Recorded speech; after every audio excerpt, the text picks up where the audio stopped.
Ang mahal nga Birhen Maria gipanganak sa paagi nga putli sad, kay ang iyang ginikanan si San Joaquin og si sa to niya asawa ay lagon mo kasuko Santa Ana. Mga buutan man sad kay ito sila, Diyos non kaayo.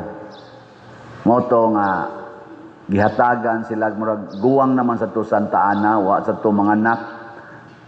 Murag mao man tingan ang istorya ani niya, gitugahan sila sa Ginoo og usa ka anak nga giprotektahan ng daan sa iyang pagkaulay.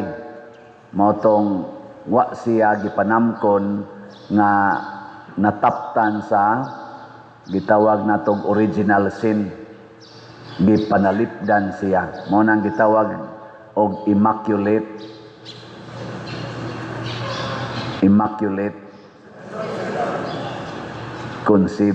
conception. Ang kanang immaculate conception, mo na nga si Maria gipanamkon nga way buling sa sala. Ngano man tungod kay giandam siya para sa pagkatao sa tinuod nga Mesiyas nga ang Dios gyud nga nagpakatao. Ang iyang sabakan giandam daan. Lingiyay mong tupad na kumusta man ang imong sabakan. Inaway buling, inawa na'y buling. Ay, bulingon sa guys sabakan. O na, unsa man dahil ning sabakan sa usa ka o ingutan tiyan. Ingutan tiyan, sabakan man na sa siya atong meaning ana. Noon apil diha tanan. Unsa may purpose anang inyong sabakan nga mga babae? Unsa may purpose ana? Para pasiksi-siksi? Para unsa man na? Maunay gitawag og habitat sa bag-ong taong matao. Munay iyang umulanan anha diha magsugod ang kinabuhi og muhingkod ang kinabuhi. Nga inig kahingkod na ipanganak dayon. Dili na patyanan, dili na lugar nga anha patyon ang bata. Di ba?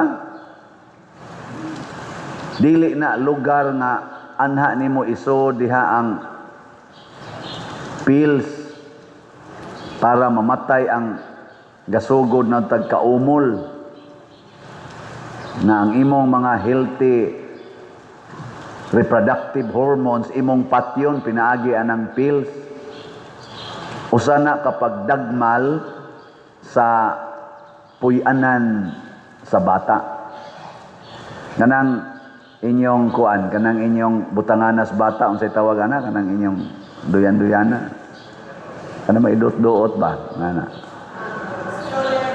Stroller, kuna, unsa pa nang inyong ikaw. Basta anha nyo pahigdaon ang bata. Unsa may inyong ibutangan, butangan ninyo mga tunok. Butangan nyo mga tunok. Butangan ninyo na dihag hilo. Di oy. Pinangga kay na ninyo, humok gina kay aron ang bata di gyud kuan. Mausad na ang tiyan sa inahan, giandam sa nas Ginoo. Ang Ginoo jud nagandam nga nindot gyud na siya pagkahimo nga ang kinabuhi mulambo gyud. Oy, imnan man og pills noon. Ipalaygit pa. Palaygit pa.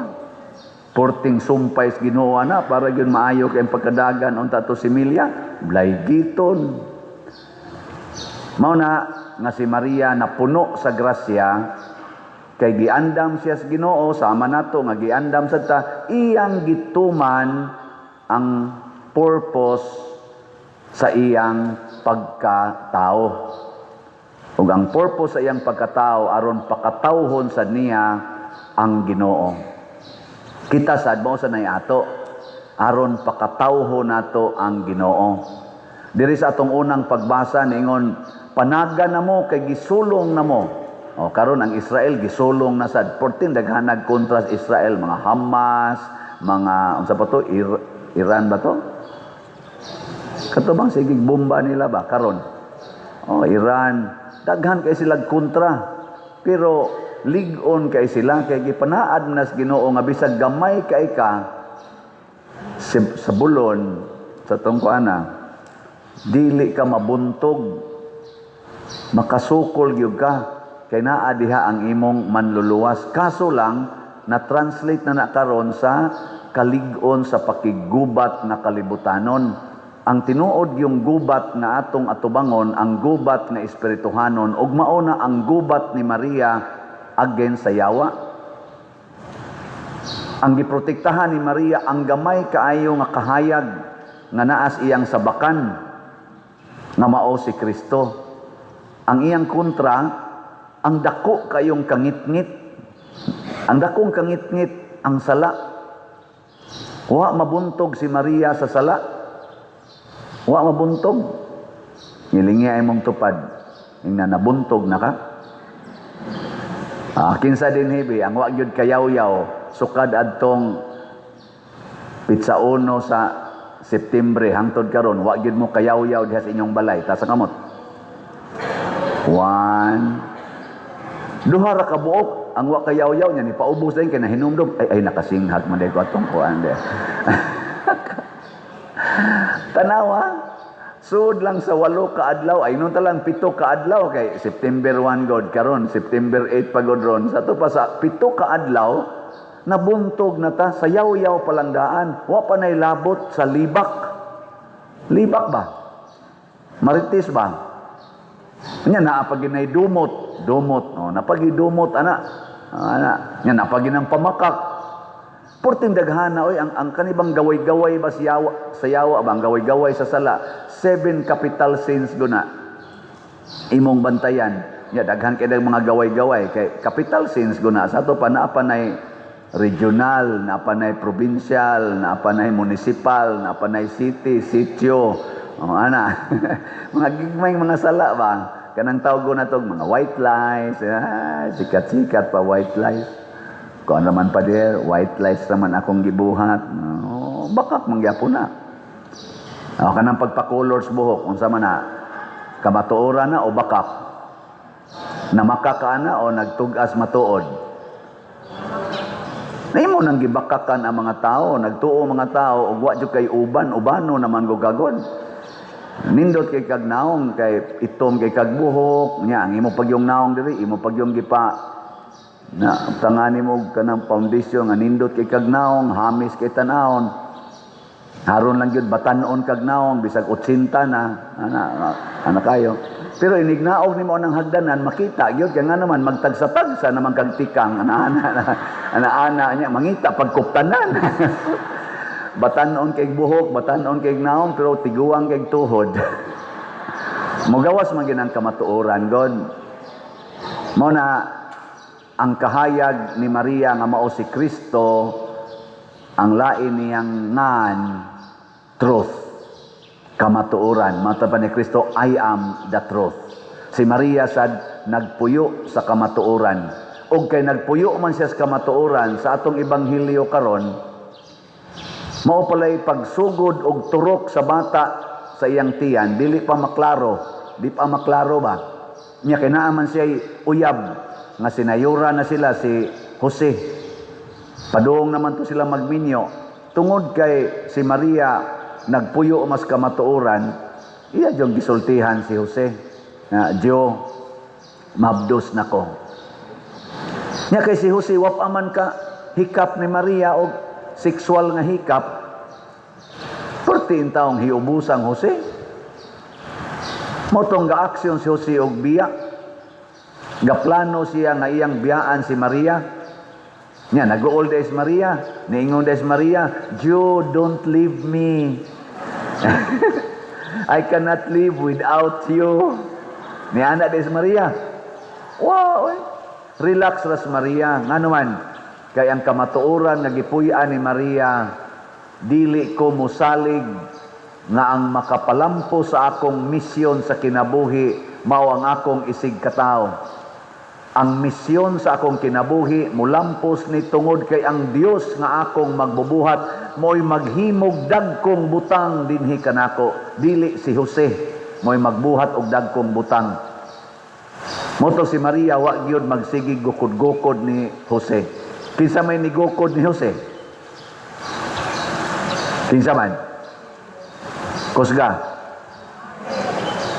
Tulura gyud kabuk wa gyud maminaw sa ebanghelyo. Matod pa dire matod pa dire samtang naghuna-huna siya niini, mipakita kaniya ang usa ka anghel sa Ginoo pinaagi sa damgo og miingon, Jose, kaliwat ni David, ayaw kahadlok pagpangasawa kang Maria, kayang iyang gisabak lalang sa Espiritu Santo. Ang anghel sa Ginoo mo'y nigukod ni Jose o mao'y nagpasabot ni Jose. Si Maria, relax ra, mudawat ras Marias kamatuoran.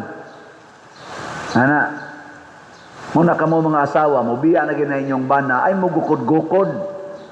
Magsige mong text-text, ayaw. Ingna lang Ginoo, Lord, to anang yawa, nilakaw na.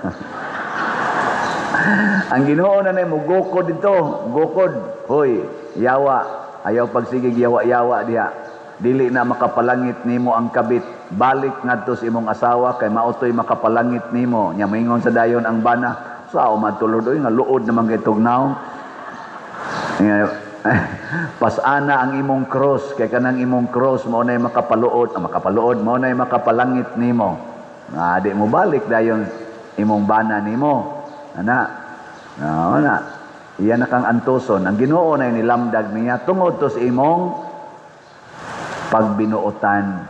Ang imong gibuntog ang sala sa kalagot, ang sala sa pagdumot, ang sala sa kaligutgot, ang sala sa garbo, imong gibuntog, mahimo sang mabuntog ang mga sala sa kalibutan, apil na ning gubat, apil na ning pinatyanay.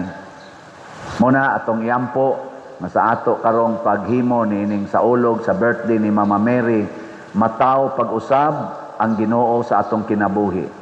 Ug matod pa ni Kristo, mahimo mong akong inahan basta maminaw mo ug magtuman sa akong mga sugo.